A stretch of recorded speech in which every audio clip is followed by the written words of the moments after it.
بات یہ ہے، میں تھوڑا آپ لوگوں کو بتا دوں، قائد اعظم رحمۃ اللہ علیہ جو ہیں وہ کوئی جذباتی شخصیت نہیں تھے، وہ جذباتی باتیں نہیں کرتے تھے، بہت ریئلسٹک حقیقت کے اوپر مبنی بات کرتے تھے، قانون دان تھے اور راسخ العقیدہ مسلمان تھے۔ تو جب قائد اعظم یہ کہتے ہیں کہ کشمیر پاکستان کی شاہ رگ ہے تو اس کی کوئی وجوہات تو ہوں گی نا۔ چلیں اب باتوں میں سے بات نکل رہی ہے، پاکستان کا رقبہ کتنا ہے بھائی کسی کو پتہ ہے؟ اتنے نونحال بیٹھے ہوئے ہیں، پاکستان کو کل رقبہ کتنا ہے؟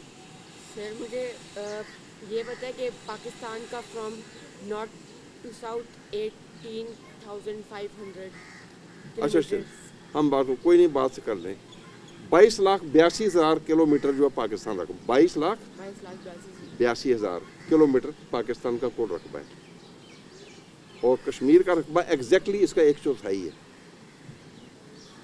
ٹھیک ہو گیا جی؟ اب آپ اندازہ کیجیے کہ آپ کا پاکستان کا جو کے ہے وہ کشمیر میں تھا، کشمیر کو ہم نے کے کر کے شامل کیا تھا، تو وہ جو 1/4 رقبہ ہے وہ تو پاکستان میں ہے ہی نہیں ہے، میں ابھی صرف رقبے کی بات کر رہا ہوں۔ پھر وہاں جو آزادی کے وقت جو فارمولہ طے پایا تھا وہ یہ تھا کہ جو مسلمان اکثریت والے علاقے ہیں وہ پاکستان کے ساتھ ملیں گے، اور جو غیر مسلم اقلیت والے علاقے ہیں وہ بھارت کے ساتھ ملیں گے۔ تو آپ دیکھیں کہ حیدرآباد میں اکثریت ہندوؤں کی تھی، لیکن جو ان کے نواب تھے، راجا تھے، حکمران تھے، وہ مسلمان تھے، تو وہاں پہ وہ فارمولہ لگایا گیا کہ چونکہ آبادی جو ہے بھارت کی جو ہے زیادہ اکثریت ہے تو یہ ان کو ملنا چاہیے، حالانکہ انہوں نے راجا نے پاکستان کے ساتھ اتحاد کا اعلان کر دیا تھا۔ ادھر 91% جو ہیں کشمیری وہ مسلمان ہیں آج بھی، اور یہاں کے راجا نے بھارت کے ساتھ اگر اعلان کیا بھی ملنے کا تو وہ غیر قانونی ہے، کیونکہ ان کی جو رعایا ہے وہ ساری مسلمان ہیں، مسلمانوں کی مرضی کے خلاف وہ آپ بھارت کے ساتھ اپنا الحاق نہیں کر سکتے۔ تو یہ دوسری وجہ ہوگی۔ تیسری وجہ کہ پاکستان کے جیسے ہم آج دیکھ رہے ہیں کہ پاکستان میں پانی کی قلت ہے، اور آئندہ خدا نخواستہ چند سالوں میں یہ صورتحال بہت بگڑنے کی امکان ہے۔ سارا آپ کا پانی ادھر سے آتا ہے، کشمیر سے آتا ہے، انڈیا سے مت کہو بھائی، ہاں کشمیر سے آتا ہے، اور اگر بھارت میں سے گزر کے ادھر پہنچتا ہے۔ تو اگر کشمیر نہیں ہے تو آپ ساری عمر بھارت کے سامنے ہی منتیں کرتے رہیں گے کہ پانی نہ روک لو بھائی، یہ نہ کر دینا، وہ نہ کر دینا۔ تو ہمیں کشمیر جو ہے پاکستان کا حصہ ہے، اور اس کے سارے جو بارڈر ہیں آگے ملتے ہیں 6-7 ملکوں کے ساتھ ملتے ہیں، آپ کے علم میں یہ بات نہیں ہوگی۔ چلیں کبھی آپ نے استاد ٹیچر سے پوچھ کے دیکھنا کہ کشمیر کا بارڈر کہاں کہاں کس کس سے ملتا ہے، چائنا، انڈیا اور پاکستان کے علاوہ اور کہاں کہاں ملتا ہے۔ تو یہ اتنے ملکوں کے ساتھ آپ کے تعلقات ہو سکتے ہیں، یہ ادھر سے راہ گزر وہ مل سکتی ہے، آپ ان کے ساتھ تعلقات بنا سکتے ہیں۔ تبت تک کا راستہ ادھر سے جاتا ہے، اکسائی جین، چائنا، ادھر سے افغانستان، اور پتہ نہیں کدھر کدھر۔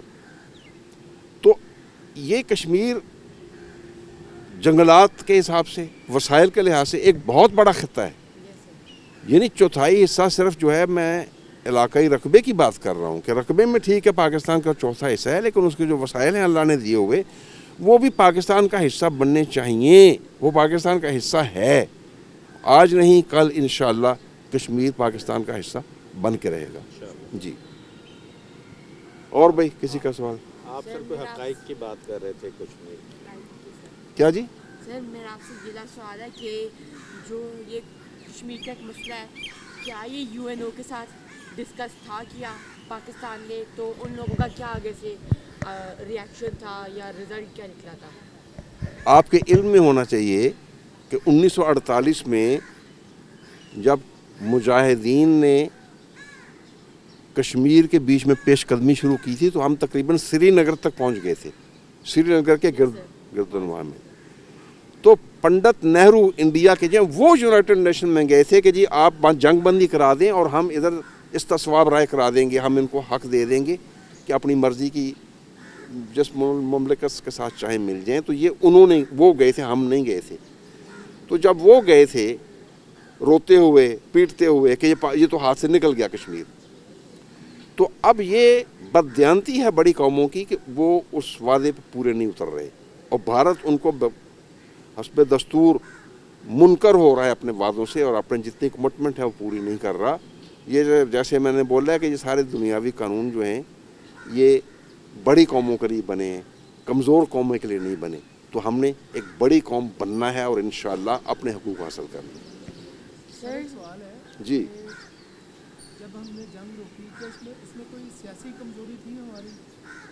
जब हम श्रीनगर तक पहुंच गए थे तो कहीं पे कोई ऐसी गलती सियासी तौर पर? उस वक्त सियासी गलती करने वाला कोई भी नहीं था। कायद-ए-आज़म ज़िंदा थे तब। ये सितंबर 1948 की बात है, वो जो उनकी वफ़ात हुई, ये अप्रैल 1948 की बात है। अप्रैल 1948 में आपकी वसाइल आपके पास यकीनन कम थे, लेकिन जोश व जज्बा आपका बहुत ज़्यादा था। जिन मुजाहिदीन ने वहाँ पेशकदमी की वो खाली हाथ थे, उनके पास 303 की राइफलें थी, तोड़ा ये दर्रे की बने बंदूकें थी, उसके साथ वो वहाँ तक चले गए। तो इसलिए हम ये कह सकते हैं कि बस हमने जो फ़ैसला किया उसमें हमसे इज्तिहादी गलती हुई। हम ना मानते, बढ़ते चले जाते तो शायद हम कामयाब हो जाते, शायद हम कामयाब हो जाते। दूसरा पहलू यह शायद वाली बात है कि शायद आपके ऊपर उस वक्त भी पाबंदियाँ आयद कर दी जाती हैं, आपकी रसद रोक दी जाती है, आपके माली वसाइल ड्राई कर दिए जाते, पूरी दुनिया आपके ख़िलाफ़ हो जाती।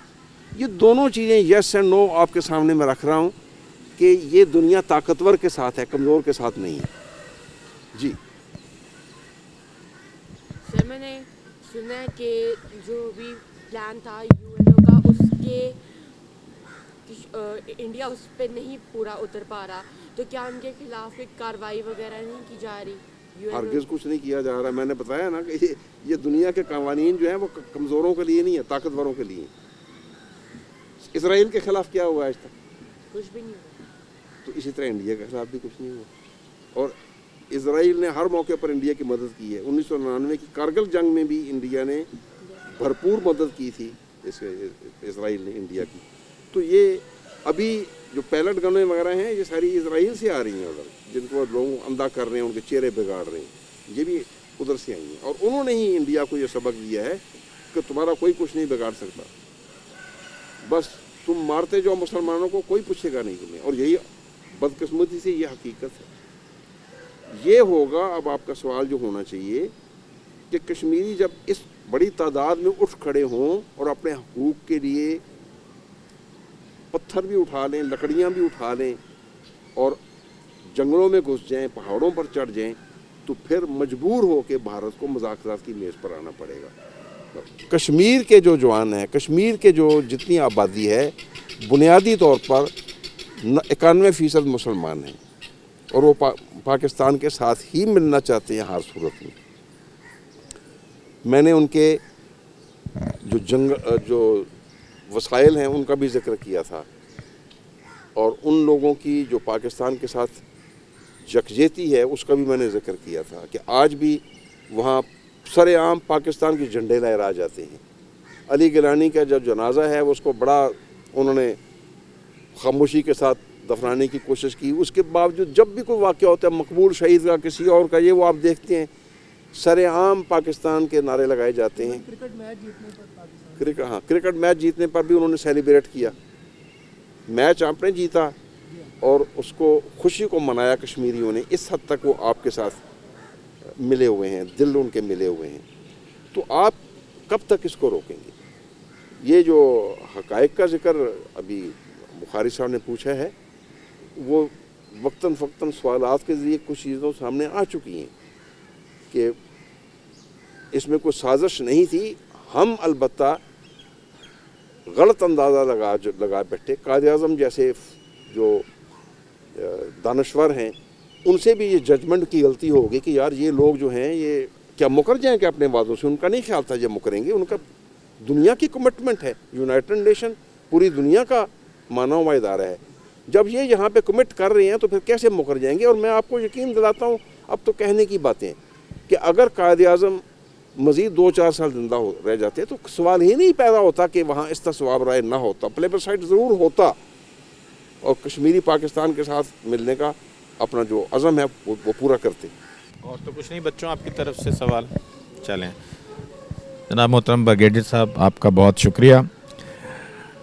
अक़वाम मुत्तहिदा हो या आलमी ताकतें, वो भले कितना ही क़वानीन कमज़ोर के लिए और ताकतवर के लिए और बनाती रहें, उन्हें सपोर्ट करती रहें, लेकिन हम उम्मीद करते हैं कि इंशाअल्लाह कश्मीरियों के जो जज्बे हुर्रियत को वो कभी दबा ना पाएंगे और बिलाखिर भारत जैसे मक्कार मुल्क को मुज़ाकरात की मेज़ पर आना ही पड़ेगा। इन्हीं अल्फाज के साथ आज की हम इस मुख्तसर सी नशिस्त जो हमदर्द नौनिहाल असम्बली की है उसका इख्तिताम करते हैं। आप तमाम मेहमानों की आमद का बहुत शुक्रिया।